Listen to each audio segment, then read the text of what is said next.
Have you noticed it yet? Like if you look at almost any corporate org chart over the last year, right there at the top. Oh, yeah, right. Wedged in there. Exactly.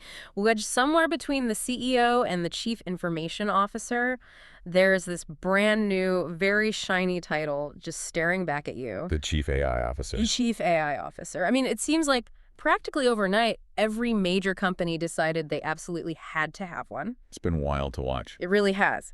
So the core mission of our deep dive today is to figure out what is actually going on behind that title. Right, because a title is just a title. Yeah, we need to know if this rapidly proliferating C-suite role actually has any real power to, fundamentally change a business, or if it is just this fragile corporate shield designed to absorb the shock of a rapidly changing technological landscape. And we are literally watching organizational structures rewrite themselves in real time. Yeah.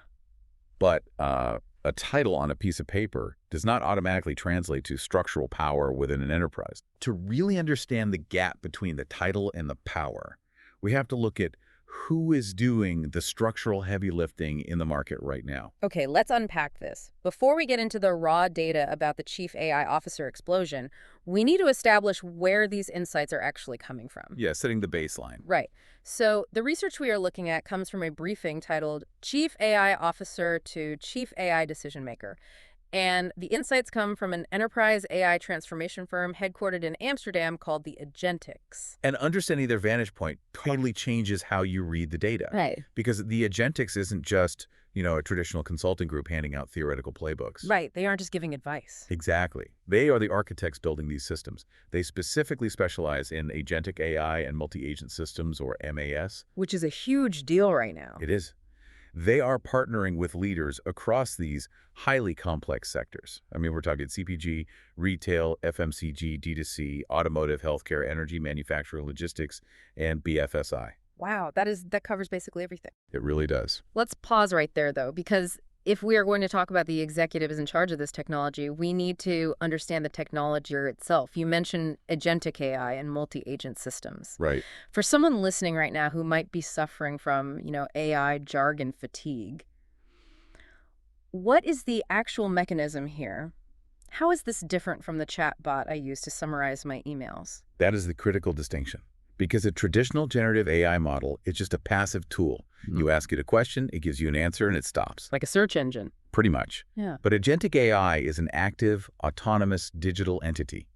You give an agentic AI a broad goal like optimize the supply chain route to save fuel, and it independently navigates software systems, pulls data, makes sequential decisions, and executes tasks to achieve that goal without needing human prompting at every step. So it's essentially shifting from a digital assistant to a digital employee. That is a highly accurate way to look at it. And multi-agent systems, or MAS, take it a step further. How so? That is when you have an ecosystem of these different agentic AIs communicating and collaborating with each other to run entire business processes. Oh, wow. Yeah, so one agent monitors inventory, realizes stock is low, and autonomously signals another agent that negotiates a purchase order with a supplier, which then signals another agent to update the financial ledger. That explains why their service list is so massive. Because when you look at what the Agentics actually does, I mean, it's a huge list. It really is. They offer enterprise AI readiness and maturity assessments, agentic AI multi-agent solutions,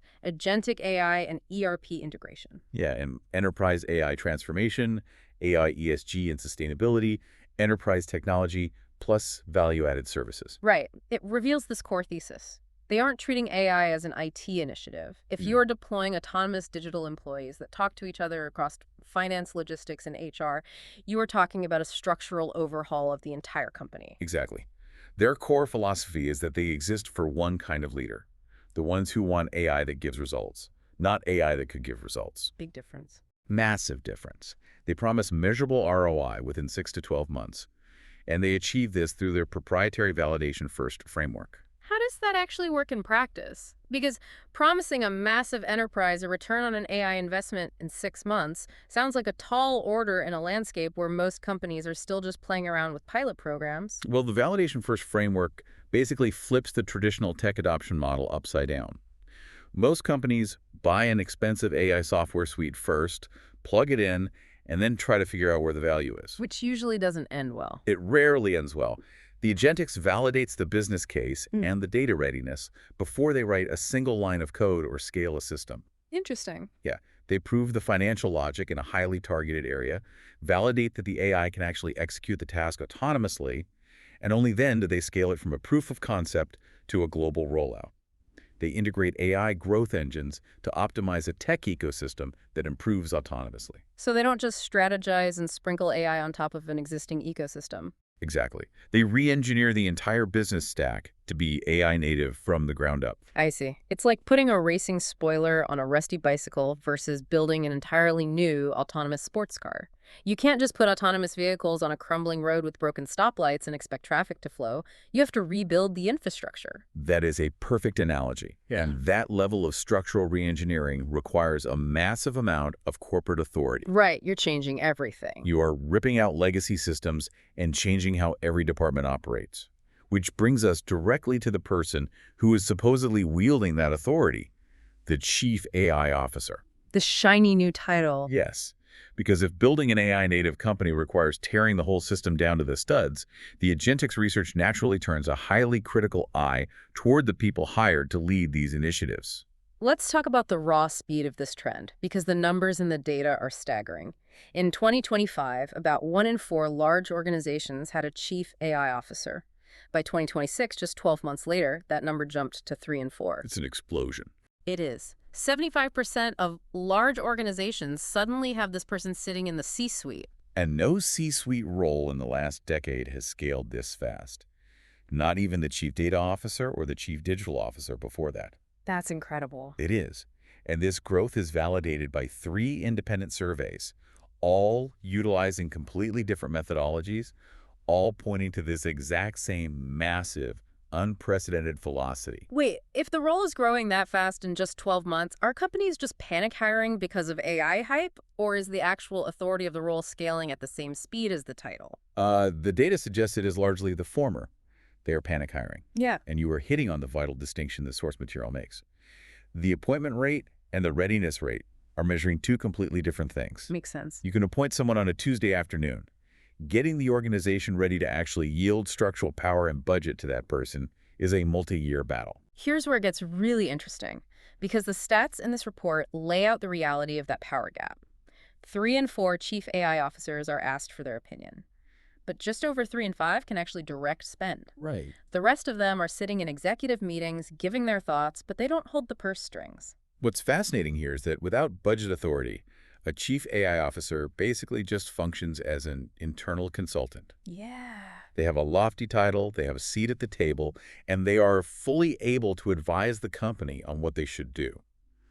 But they cannot compel the company to act. They can't force the issue. No, they cannot force a department head to adopt a new multi-agent system, and they certainly cannot force IT to decommission a legacy tech stack to free up resources. It's like being a highly paid backseat driver. You can warn the company about the cliff ahead, but you aren't allowed to touch the steering wheel or the brakes. Exactly.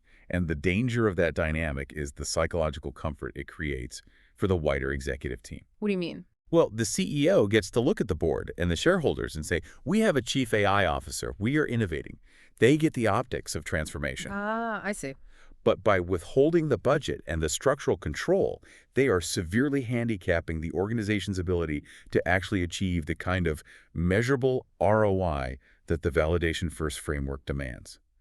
The title without the control creates this devastating illusion of safety. To understand how this plays out long-term, we don't even have to guess. We just have to look at the last time a major tech role went through this exact same hype cycle. The Chief Data Officer. Right, that goes to C-suites past. Yeah. The history of the Chief Data Officer proves that these governance and risk-bearing roles can persist. They don't automatically fade away once the initial hype passes, provided the capability underneath them becomes truly load-bearing for the business. And data definitely became load-bearing. It did. So the CDO survived.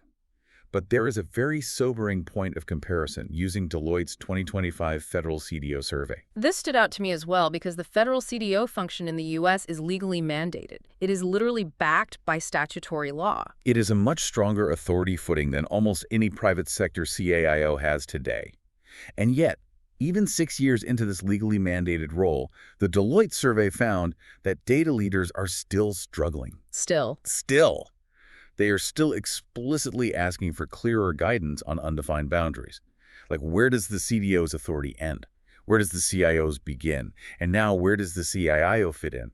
They are still fighting turf wars over who actually governs the systems. If a role backed by actual statutory law still struggles to convert its mandate into real resourced authority after 6 years, doesn't that mean a voluntarily created CAIO title with zero legal anchor is starting from an incredibly weak position? Like, aren't they just completely doomed from day one? You would definitely assume they are doomed. But the lack of a legal mandate actually changes the nature of the fight. Oh. The CDOs often became bogged down in compliance and reporting because the law required it. They became risk managers.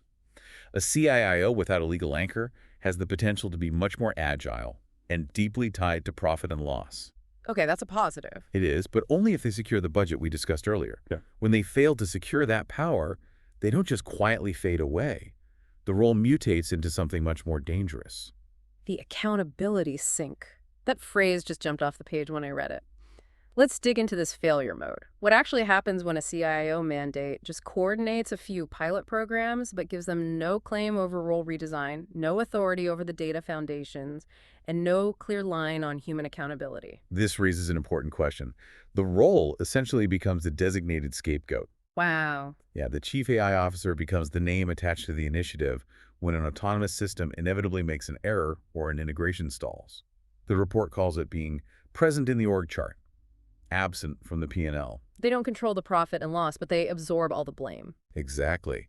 And this is most visible when we look at what the research calls the 84% gap in role redesign. This is such a crucial concept. Let's clearly define what this 84% gap actually means for the people working inside these companies. Okay, so when you introduce an agentic AI into a workflow, the human's job fundamentally changes.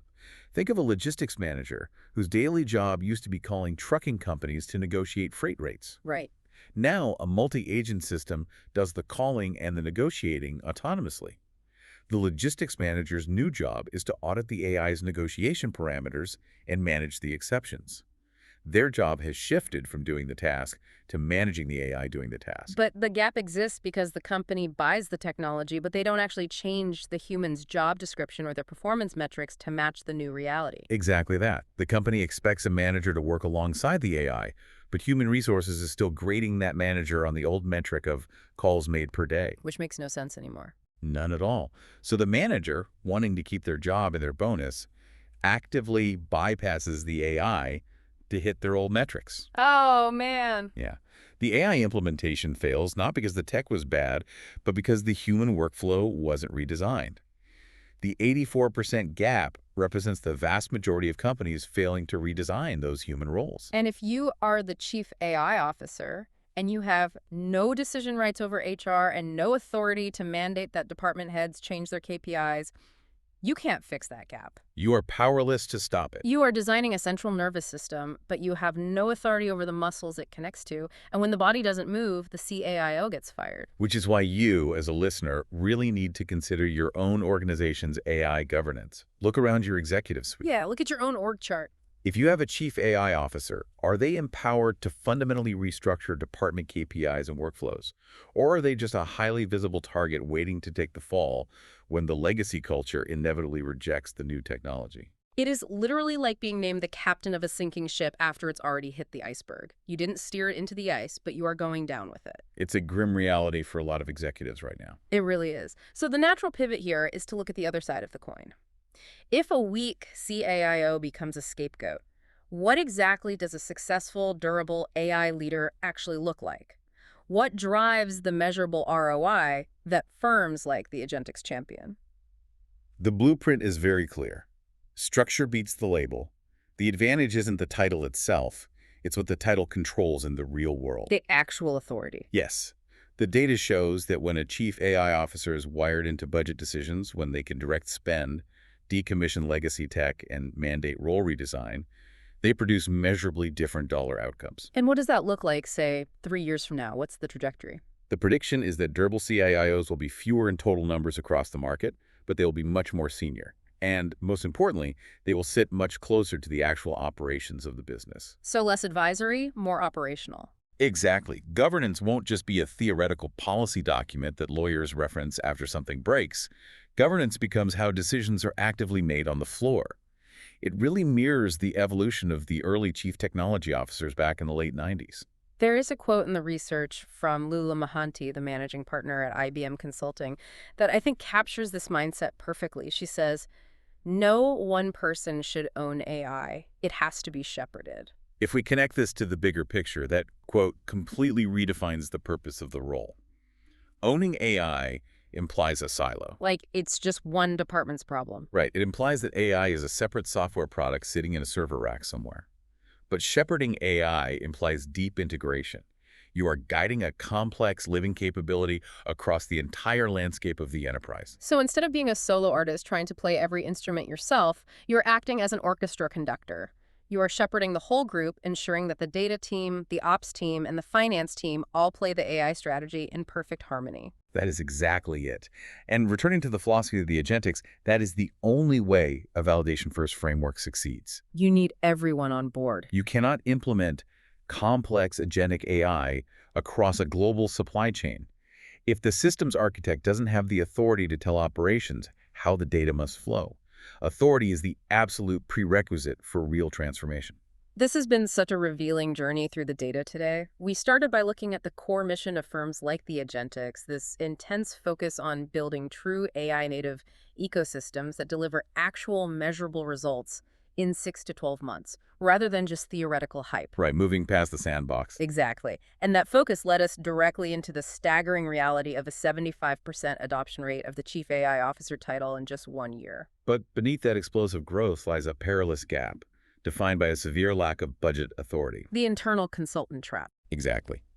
The data clearly shows that for many organizations, the CAIO is functioning merely as an advisor.